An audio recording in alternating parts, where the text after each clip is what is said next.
Walk through a medieval cathedral roof, a timber-framed hall, or a harbour structure that has endured centuries of rain and frost, and the same question arises every time. Why is the wood still intact?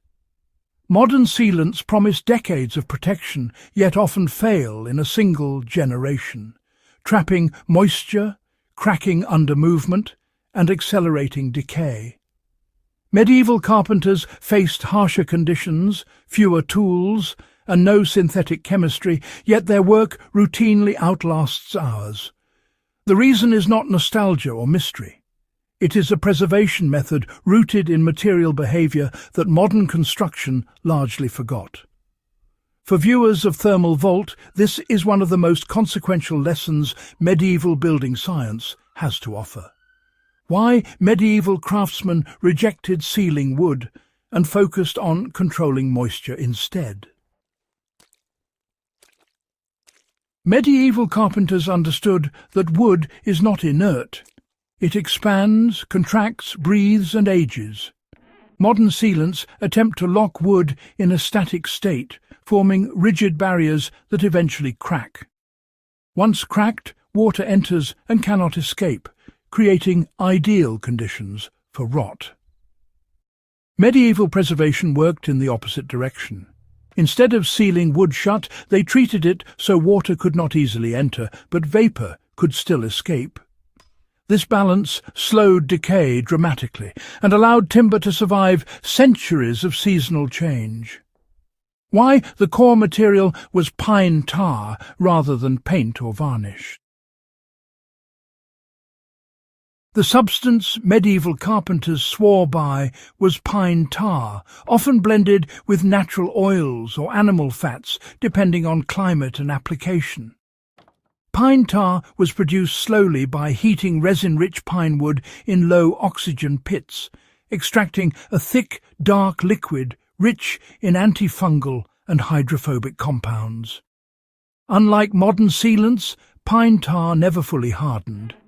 It remained flexible, moving with the wood rather than fighting it.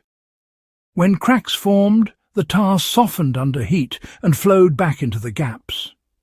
Instead of failing catastrophically, the protection renewed itself.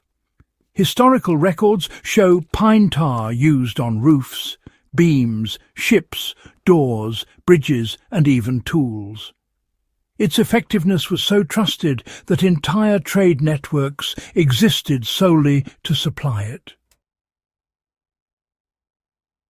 Medieval carpenters did not brush cold tar onto cold wood.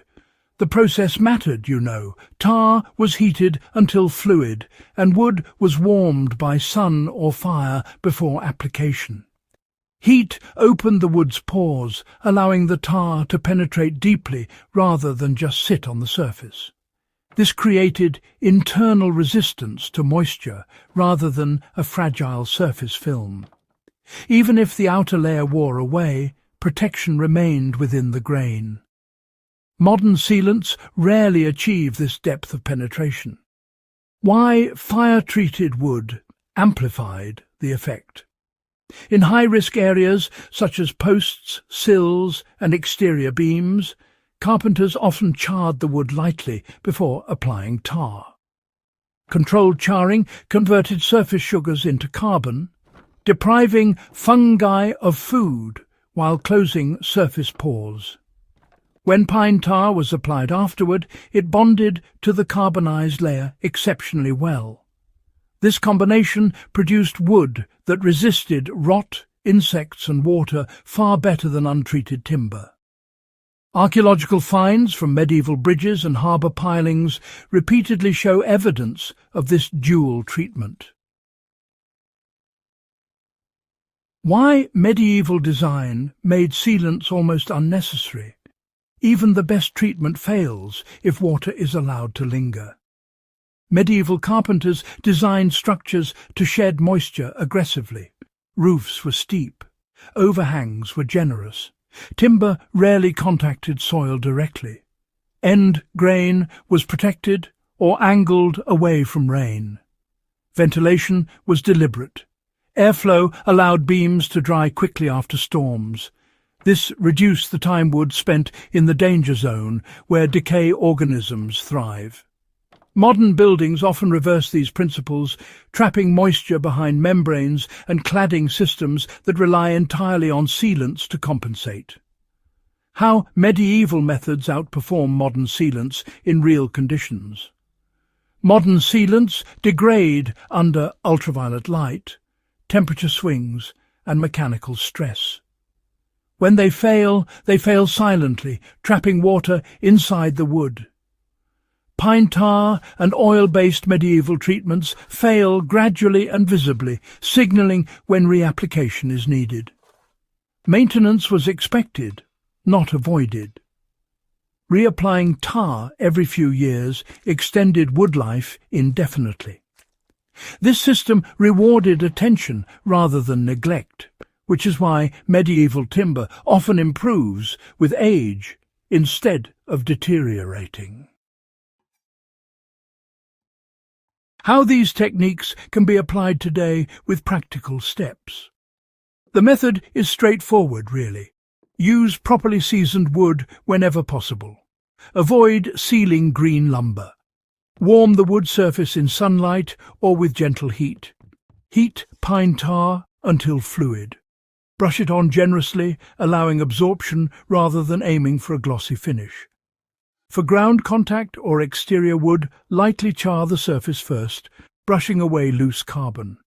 Apply tar while the wood is still warm. Design installations to keep wood elevated, ventilated, and angled to shed water. Reapply as needed, rather than waiting for failure. These steps replicate medieval practice and consistently outperform modern sealants in long-term exposure. Why this knowledge disappeared rather than failed? Industrial construction favours speed, uniformity, and minimal maintenance. Medieval preservation demands patience and understanding. It was abandoned not because it stopped working, but because it did not fit modern production economics. Yet the evidence still stands in surviving roofs, ships, halls, and bridges across Europe. Why this lesson matters now. As builders confront the limits of synthetic materials, medieval carpentry offers a proven alternative grounded in real-world performance. It is not romanticism. It is empirical survival.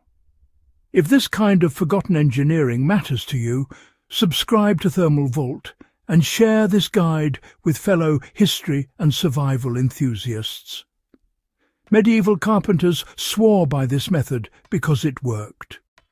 Centuries later, the wood is still standing and the lesson is still waiting to be applied.